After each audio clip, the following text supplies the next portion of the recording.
Depuis le 26 août 2020, M6 s'occupe ses mercredis soirs avec Indiana Jones. La saga culte de Steven Spielberg est suivie de Prison Break en troisième partie de soirée. La série, portée par Wentworth Miller et Dominic Purcell, a signé un retour décevant à l'antenne de la 6. Des audiences décevantes. 2 épisodes de la saison 5 ont été rediffusés dans la nuit du mercredi 2 au jeudi 3 septembre. Michael Scofield s'est limité à 109 000 et 71 000 téléspectateurs, soit 5,3% et 5,1% des 4 ans et plus. En plus d'être battu par TF1 et France 2, M6 a été supplanté par C8, W9 et TF1 Série Film. Auprès des fans de moins de 50 ans, elle a été totalement déroutée par la concurrence. Sur cette cible si prisée des annonceurs, Prison Break a affiché des parts de marché de 2,4% et 3,4%. Pendant que TF1 dominait avec l'enchaînement Night Shift et Demain nous appartient,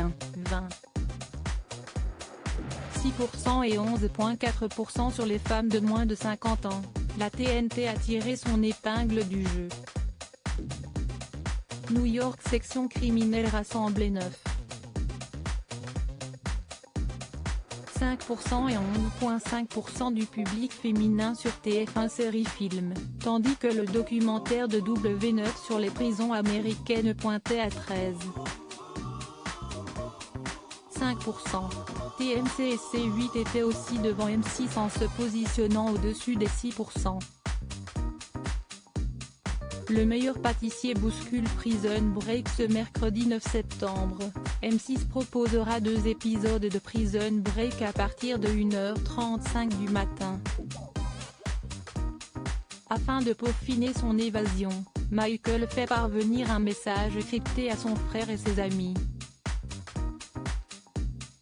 Face à l'arrivée imminente de Daesh, ces notes annoncent à Lincoln que l'heure est venue de quitter le pays. Mais il se refuse de partir sans Michael, dont l'évasion vient d'échouer. Michael trouve alors un allié inattendu.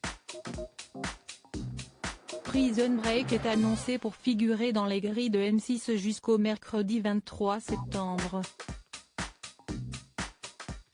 La série avec Wentworth Miller restera diffusée en troisième partie de soirée.